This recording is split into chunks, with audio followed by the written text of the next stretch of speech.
హైదరాబాద్ రాజేంద్రనగర్లో ఉప్పరపల్లిలో శ్రీ వెంకటేశ్వర స్వామి కళ్యాణం అంగరంగ వైభవంగా జరిగింది.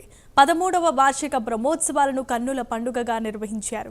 దేవాలయ ధర్మకర్త సామా భూపాల్ రెడ్డి ఆధ్వర్యంలో స్వామివారికి సుప్రభాత సేవ, విశ్వక్సేన పూజ, సహస్రనామార్చన చేశారు. అనంతరం స్వామివారి విగ్రహాల ఊరేగింపు నిర్వహించారు. భక్తులకు ఎటువంటి ఇబ్బందులు తలెత్తకుండా ఆలయ అధికారులు తగు ఏర్పాట్లు చేశారు.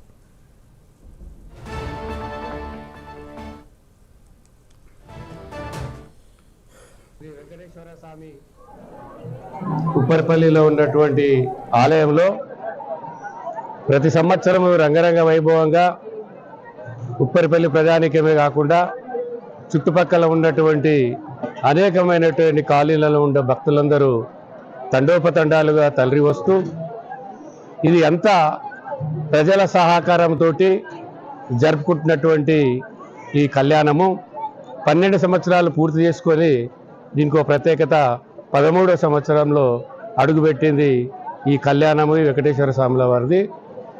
మేమంతా కూడా ఎప్పుడైనా భక్తులము మేము వ్యవస్థాపనగా నేను సంతోషించేది ఏంటంటే ఈ ఊళ్ళో పుట్టే అవకాశం నాకు కలిగి అది ఆ దేవుని కృపతో ఈ గుట్టపైన ఈ ఆలయం నిర్మించుకునేటటువంటి అవకాశాన్ని గ్రామ ప్రజలందరూ కూడా నేను నిర్మిస్తానని అన్నప్పుడు అందరూ పూర్తి సహకారము సంతోషంగా ప్రకటించి వాళ్ళందరి అండదండలతోటి ఈ ఆలయము నిర్ణయించుకోవడం జరిగింది.